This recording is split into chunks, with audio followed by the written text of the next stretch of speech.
2026-এর মাধ্যমিক পরীক্ষার ফলাফল অলরেডি প্রকাশিত হয়ে গেছে।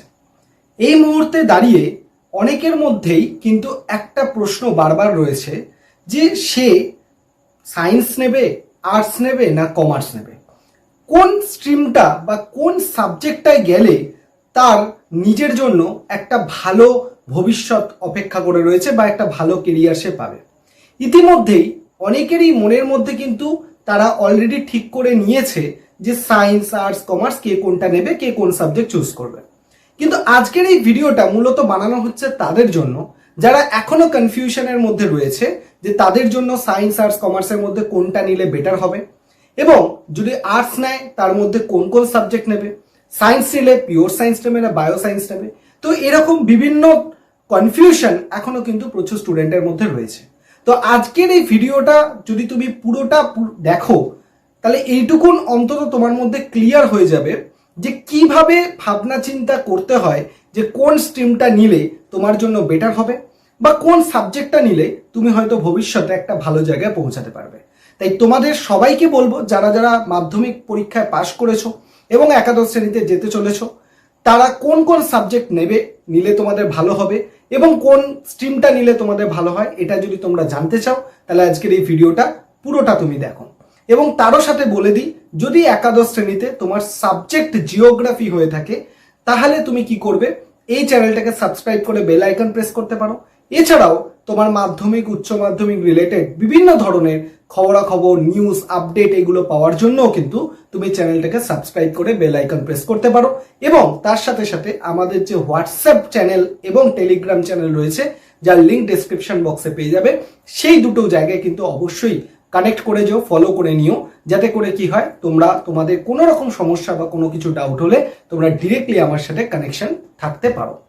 এবার আসি, তোমাদের অনেকেরই যাদের মধ্যে প্রশ্ন রয়েছে যে আমার মাধ্যমিকে 63% এসছে, কারো 70% এসছে, কারো 75% এসছে, যার যে পার্সেন্টেই আসুক না কেন, এই মার্কসের উপর বেস করে আমার কোন স্ট্রিমটা নিলে আমার জন্য বেটার হবে। তো তোমাদের সবার আগে এই বিষয়টা আমি ক্লিয়ার করে দিতে চাই যে মাধ্যমিক পরীক্ষার রেজাল্টের ওপর বেস করে তোমার কোনো রকম কোনো স্ট্রিম চুজ করা কিন্তু উচিত নয়। হ্যাঁ, ঠিকই শুনছো, অনেকেই হয়তো এই কথাটা শুনে একটুখানি ঘাবড়ে যাবে, কিন্তু এইটাই বাস্তব যে মাধ্যমিকের রেজাল্টটার উপর বেস করে তোমার কোনো স্ট্রিম, কোনো সাবজেক্ট চুজ করা উচিত নয়। উচিত কিসের ওপর বেস করে? তোমার নিজের যে ইন্টারেস্ট রয়েছে, তোমার নিজের যে ইচ্ছা রয়েছে তার উপর বেস করে। কেন? তার কারণ তুমি দেখবে যে মাধ্যমিক পরীক্ষাটা জীবনের আমাদের সবারই হচ্ছে একটা বোর্ডের প্রথম বড় পরীক্ষা। তো এই পরীক্ষার জন্য আমরা কিন্তু 1 বছর ধরে খুব ভালো করে প্রিপারেশন করি। হয়তো এরকম প্রচুর স্টুডেন্ট রয়েছে যারা মাধ্যমিকের লেভেলের অঙ্কে হয়তো 90, 92 কি 100 পর্যন্ত পেয়েছে। হয়তো তারা মাধ্যমিক পরীক্ষার আগে খুব ভালো করে অঙ্কটা প্র্যাকটিস করে নিয়েছে মাধ্যমিক পরীক্ষায়, কারণ একটা বাউন্ডেশনের মধ্যে মাধ্যমিক পরীক্ষা অঙ্ক আসে যে এইগুলো করলে মোটামুটি অঙ্ক আমরা কমন পেতে পারি। এবার সে মাধ্যমিক পরীক্ষার আগে সেগুলো ভালো করে প্র্যাকটিস করে নিয়েছে, ভালো করে রপ্ত করে নিয়েছে, মাধ্যমিকে সে অঙ্কে একটা ভালো নাম্বার পেয়েছে।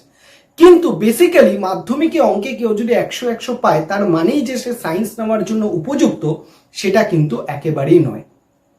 যদি তুমি সায়েন্স সাবজেক্টের মধ্যে যেতে চাও বা সায়েন্স সাবজেক্টে যদি তুমি নিয়ে এগোতে চাও, তাহলে তোমাকে দেখতে হবে যে সায়েন্স সাবজেক্টের প্রতি মাধ্যমিকের আগে থেকে কি সেটার প্রতি তোমার ভালোবাসা ছিল, তুমি কি অঙ্ক করতে ভালোবাসতে, নতুন নতুন অঙ্ক জানতে, নতুন নতুন জিনিস খুঁজতে, এক্সপেরিমেন্ট করতে, এগুলো কি তোমার মধ্যে ইচ্ছা ছিল? যদি তোমার মধ্যে ইচ্ছা হয়ে থাকে তাহলে আমি বলবো তুমি সায়েন্সের দিকে যাও। কারণ প্রচুর এরকম স্টুডেন্ট রয়েছে যারা হয়তো মাধ্যমিক পরীক্ষার আগে হয়তো খুব ভালো করে প্রিপারেশন করেছে, কিন্তু পরীক্ষার আগের দিন হয়তো নার্ভাস হয়ে বা পরীক্ষার দিন হয়তো তার কোনো কারণে বাই মিস্টেক এনি খারাপ হওয়ার জন্য তার মাধ্যমিক পরীক্ষাটার ফলাফল খুব একটা ভালো হয়নি। কিন্তু অঙ্ক বা অন্যান্য বিষয় সায়েন্সের তার কিন্তু বেশ ভালো নলেজ আছে। তার মানে কি সে কি সায়েন্স নেওয়ার জন্য উপযুক্ত নয়? একেবারেই নয়। সে কিন্তু সায়েন্স নেওয়ার উপযুক্ত, শুধুমাত্র মাধ্যমিক পরীক্ষার দিন হয়তো তার কোনো খারাপ কিছু হওয়ার জন্য বা কিছুদিন আগে হয়তো তার শরীর বা কিছু খারাপ হয়ে যাওয়ার জন্য তার রেজাল্টটা খারাপ হয়েছে। তার মানে এই নয় যে মাধ্যমিক পরীক্ষার রেজাল্ট যদি খারাপ হয় তার মানে সে কি সায়েন্স নেওয়ার উপযুক্ত নয়। সায়েন্স বা আর্টস বা কমার্স কোনটাকে নেবে সেটা নির্ভর করছে তার কোন দিকে তার ইচ্ছা রয়েছে, আগে থেকে ইচ্ছাটা তৈরি আছে সেটার উপর ভিত্তি করে। কেউ যদি মনে করো যে ব্যবসায়িক দিকে তোমার খুব ইচ্ছা আছে, কোনো কোম্পানি কিভাবে তৈরি হয়, কিভাবে শেয়ার মার্কেট চলে, কি করে প্রফিট হয়, কি করে লস হয়, এই সব ব্যাপারে তোমার জানার ইচ্ছা আছে, ইন্টারেস্ট কিভাবে হয়, তাহলে তোমার অবশ্যই করে কমার্স নেওয়া উচিত। তোমার নাম্বার যদি ভালোও আসে, তুমি সায়েন্সের দিকে না গিয়ে আমি বলবো তুমি কমার্সের দিকে যাও। এবং তুমি যদি মনে করো যে আমি ভবিষ্যতে গভর্নমেন্ট এমপ্লয়ি হতে চাই, গভর্নমেন্ট সার্ভিস করতে চাই, আইএস আইপিএস হতে চাই বা ডাব্লিউবিসিএস বা যে কোনো তুমি স্টেট বা সেন্ট্রাল গভর্নমেন্টের এক্সাম দিতে চাও, তাহলে আমি বলবো তুমি আর্টসের দিকে যাও।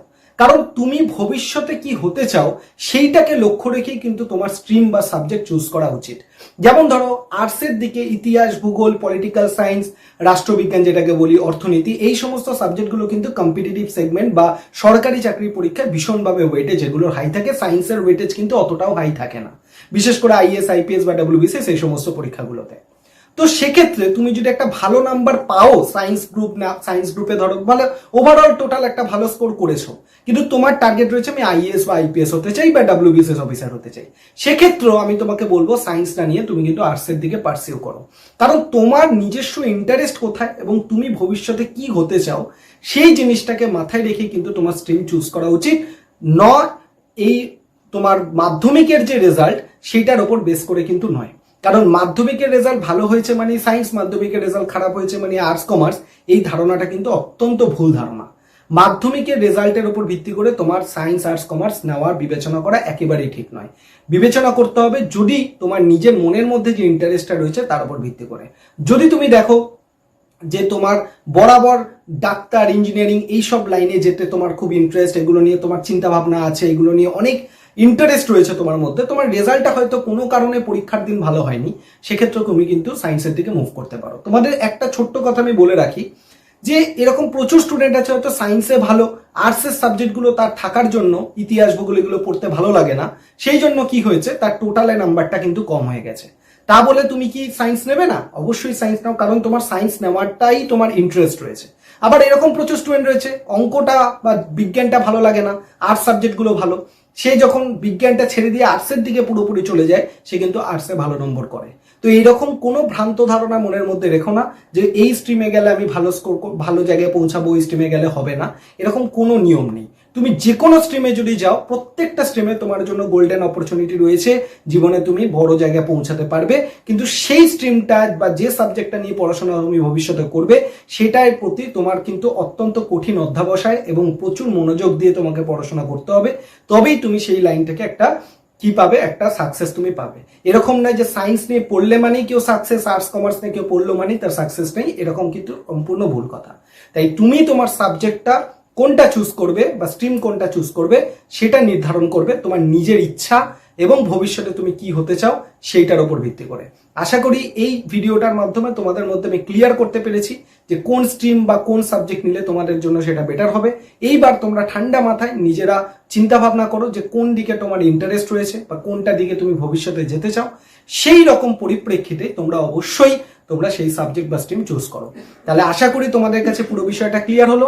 এবার তোমরা এই ভিডিওর কমেন্ট সেকশনে লিখে জানাবে যে কোন সাবজেক্ট বা কোন স্ট্রিমে যাওয়ার তোমাদের ইচ্ছা রয়েছে, এবং তোমার যদি মনে হয় যে সায়েন্স সাবজেক্টে স্যার কি কি ফিউচার রয়েছে বা আর্টসে কি কি ফিউচার বা কমার্সে কি কি ফিউচার, এইগুলো তোমরা আলাদা করে জানতে চাও, তাহলে অবশ্যই এই ভিডিওর কমেন্ট সেকশনে লিখে জানাবে। আমি 3টে স্ট্রিমেরই কোন কোন দিকে গেলে কি কি রাস্তা তোমাদের জন্য খোলা রয়েছে সেটা অবশ্যই জানাবো। চলো সবাই ভালো থেকো, সুস্থ থেকো, আজকে এই পর্যন্ত। থ্যাংক ইউ সবাইকে।